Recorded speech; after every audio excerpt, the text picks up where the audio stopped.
Selamat sore adik-adik mahasiswa kelas C10. Selamat datang di kelas saya, Manajemen Pemasaran Internasional. Dalam kesempatan ini saya akan menyampaikan beberapa informasi terkait dengan perkuliahan kita yang akan dilakukan secara daring. Saya tampilkan dalam bentuk PowerPoint tata tertib perkuliahan kita.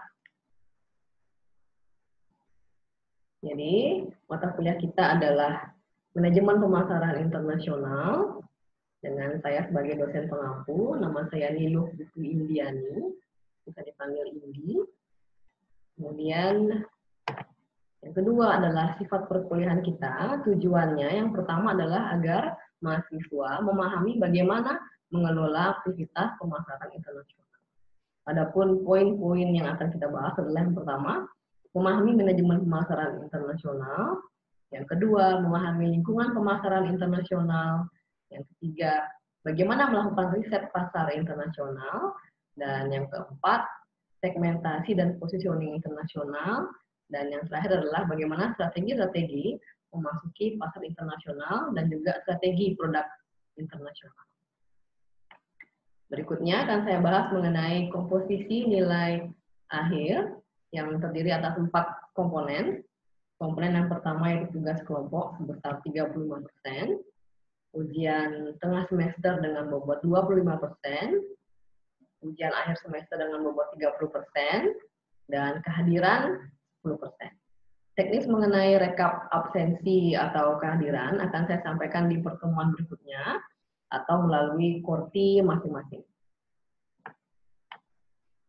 Berikutnya saya bahas mengenai tugas, yaitu saya harapkan setiap mahasiswa bergabung dalam kelompok, di mana masing-masing kelompok akan membuat presentasi dengan menjawab pertanyaan yang saya berikan dan disajikan dalam bentuk video.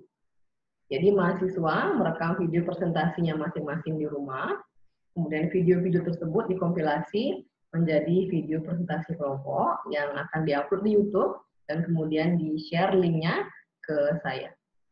Dan perlu saya garis bawahi bahwa mahasiswa perlu memahami presentasi yang dibawakan, tidak hanya sekedar membaca dari teks yang dibawa atau smartphone ataupun device-device yang lain. Jadi saya harapkan pemahaman yang lebih baik. Kemudian buku referensi yang saya gunakan adalah buku ini dengan pengarang Kotabe dan Helsen. Ini juga akan saya bagikan di dalam ruang e-learning ataupun melalui posting. Kemudian topik-topik yang akan kita bahas sepanjang mata kuliah ini, yang pertama adalah globalization imperative atau hal-hal yang dapat mendorong globalisasi. Yang kedua, lingkungan ekonomi dari pemasaran internasional. Yang ketiga adalah lingkungan budaya. Yang keempat adalah bagaimana melakukan riset pemasaran secara global. Yang kelima, segmentasi dan positioning internasional. Yang keenam, strategi pemasaran internasional. Yang ketujuh adalah strategi-strategi memasuki pasar global. Yang terakhir adalah strategi global product atau developing new products for global market. Yang terakhir yang akan saya bahas adalah mengenai UTS dan UAS. Ujian tengah semester dan ujian akhir semester ini dilakukan secara tertulis dan saya harapkan mahasiswa untuk mengerjakan secara mandiri kedua ujian ini karena jawaban yang sama persis atau sama itu dapat mengurangi nilai mahasiswa secara signifikan. Demikian yang dapat saya sampaikan untuk tata tertib perkuliahan kita.